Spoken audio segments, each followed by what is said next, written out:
এমন হয় হঠাৎ বিপদের সম্মুখীন হই আমরা, রেডি হয়ে বের হয়েছে অফিসে, হঠাৎ অ্যাক্সিডেন্টে করে যাই, হঠাৎ পেটের ব্যথায় অজ্ঞান, এরকম হয় না?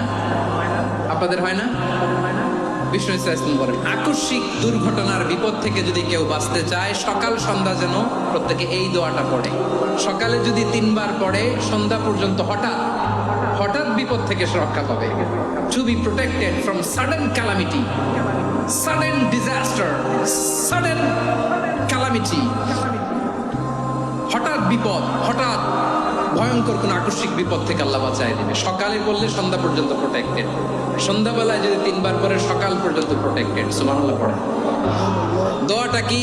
দোয়াটা হচ্ছে বিসমিল্লাহিল্লাযী লা ইয়াদুররু মা ইসমিহি শাইউন ফিল আরদি ওয়ালা ফিস সামাই ওয়া হুয়াস সামিউল আলীম। ছোট না? অনেক ছোট, মুখস্থ করবেন। বিসমিল্লাহিল্লাযী লা ইয়াদুররু মা ইসমিহি শাইউন ফিল আরদি ওয়ালা ফিস সামা। ওই আল্লাহর নাম নিচ্ছি যে আল্লাহর নামের বরকতে আকাশ জমিনের কোনো কিছু কারো কোনো ক্ষতি সাধন করতে পারে না। তিনি সর্বশ্রোতা, সর্বজ্ঞ। সুবহানাল্লাহ পড়েন। পড়বেন এই দোয়াটা, বিসমিল্লাহিল্লাযী লা ইয়াদুররু মা ইসমিহি শাইউন ফিল আরদি ওয়ালা ফিস সামাই ওয়া হুয়াস সামিউল আলীম।